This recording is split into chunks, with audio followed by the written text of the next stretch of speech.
What is up guys, Ali here for another video, and today we are kicking off a new series on my channel called Today in Retro. So today we're going to be talking about an interesting little peripheral called the mobile Game Boy adapter. So let's get into it. So the mobile adapter GB, also known as the mobile Game Boy adapter, was a peripheral released for the Game Boy Color on January 27, 2001. It was originally slated for release in December 2000, most likely to coincide with the Japanese release of Pokemon Crystal on December 14, 2000, but the adapter was delayed to January 27, 2001. The mobile Game Boy adapter was first showcased in Nintendo Space World 2000 on August 25, 2000. The adapter was made in collaboration between Nintendo and a company called Mobile 21. Mobile 21 is a development company that was a joint venture between Nintendo and Konami, established on October 7, 1999. The adapter's primary use is for players to connect their Game Boy Color or Game Boy Advance to compatible Japanese mobile phones for extra game features and content, obviously with games that were compatible with it. It originally retailed for 5,800 yen, which is about 51 USD, and it received a price cut to 3,800 yen, about $33 US, on July 19, 2001. You're able to purchase the adapter through Nintendo's website or through mail order via your phone service provider. Next, I'm going to break down the total cost of the adapter and its services, which can potentially explain why it didn't sell so well and kind of ended up fading into obscurity. For the sake of making everyone's lives easier, the prices will be listed in USD. This won't be an exact amount, of course, but more of a general estimate. Also warning, there's going to be a lot of math. So first, the Game Boy Color was about $70 at release. Then you need a compatible game. We're going to use Pokemon Crystal as an example. That would be around $33.50. The adapter cost about 51 US. There's also a one-time registration fee that was 400 yen, which totals to about $3.50. There's also an internet connection fee, so it costs 10 yen per minute, excluding tax, and the billing was in seconds. So that would be around 8 cents USD, and let's just say you wanted to play for 10 minutes, so that would be 80 cents. Then there was the Nintendo content usage fee, which basically is the DLC for each game. For example, we'll use Pokemon Crystal's Battle Tower, which is 10 yen per battle, and also there was a Pokemon News feature, which is 100 yen for every monthly update. So let's just say we want to do 2 Battle Tower battles, which would be 8 cents times 2, and then assuming they take 5 minutes each, as well as 1 month of the Pokemon News, which would be 100 yen, which equals out to about 88 cents. Then also there was a calling charge, which was a price set by each carrier, so I don't have that number. And also I found it really difficult to find the price of a Japanese cell phone in the early 2000s.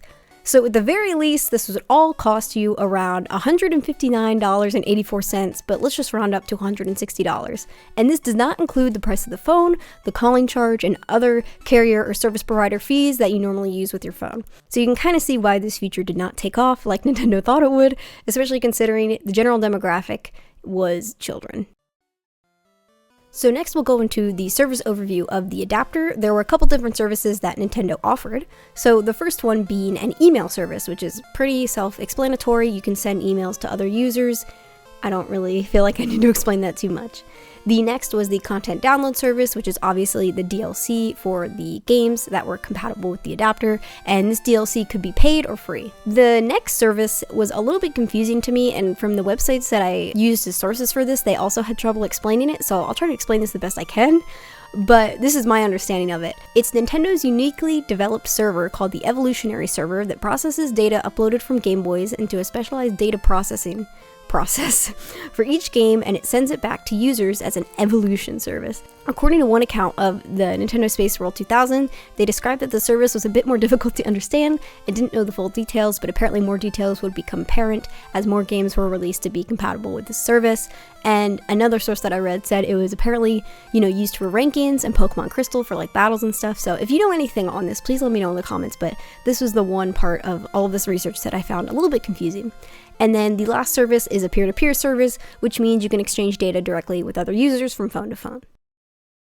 So next up, we'll go through what you would get in the packaging of the mobile adapter. So if you were to buy one, this is everything that you would be getting. So you'd obviously be getting the mobile Game Boy adapter, which is the blue cable that you would get to connect to your phone. You would have the mobile trainer cartridge, which I'll go into a little bit later.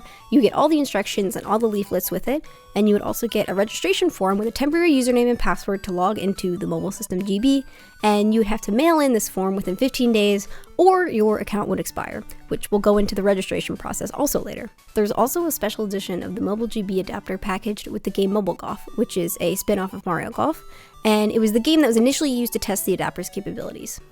I also found a really interesting interview with the developers of Mobile Golf while I was researching all of this. One of the questions that they were asked, which I'm paraphrasing this a little bit, they were asked, why did you think a golf game would be a good or suitable choice for using net, or the mobile adapter, features? And the developer said, they thought the online features could be used for players to compete with each other in tournaments online as well. You could download new gear and courses in the game. There were also 3 other cables that were announced that allowed players to connect to different types of phones. Preface this, I am not well versed in Japanese cell phones, so I'm just going to be reading this off from the source that I got it from. There was the blue cable that was originally packed with the mobile Game Boy adapter, and it supports connections to a digital cell phone terminal, PDC. It stands for Personal Digital Cellular, which was a 2G mobile telecommunication standard used exclusively in Japan. Today I learned.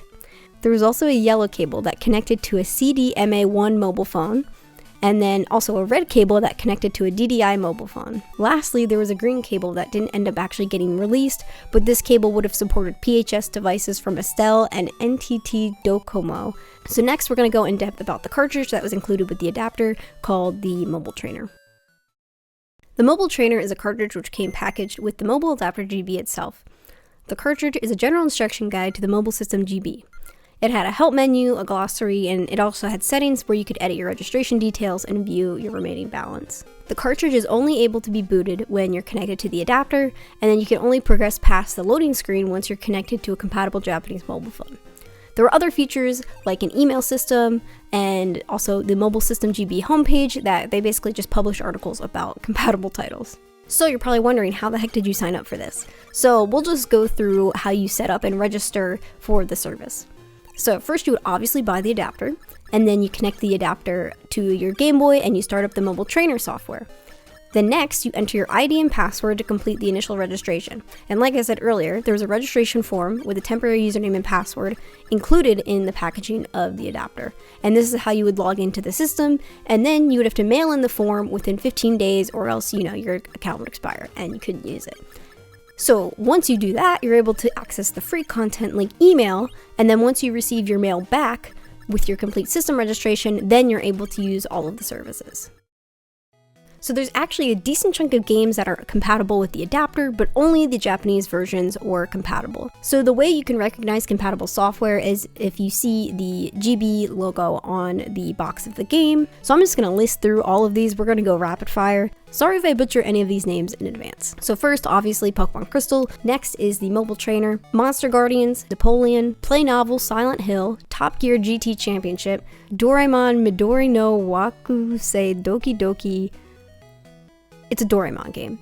Mobile Golf, Marita Shogi Advance, Net They Get Minigames at 100, EX Monopoly, Mario Kart Super Circuit, JGTO Licensed Golf Master Mobile, Kiniku Banzuke, Mobile Pro Baseball Control Baton, Starcom Star Communicator, Zero Tours, Game Boy Wars 3, ESPN Great Outdoor Games Bass 2002, Dyson Ryaku for Game Boy Advance, Mail Day Cute, Hello Kitty Happy House, and there were 2 unreleased/cancelled games, which were Beatmania GB Net Jam and Horse Racing Creating Derby. By March of 2001, only 80,000 adapters had been sold. The reasoning for this was that the only game to really use the adapter extensively was Pokemon Crystal, which obviously was generally geared towards younger kids who probably didn't have a cell phone, on top of the extra cost that we mentioned to pay for the service earlier.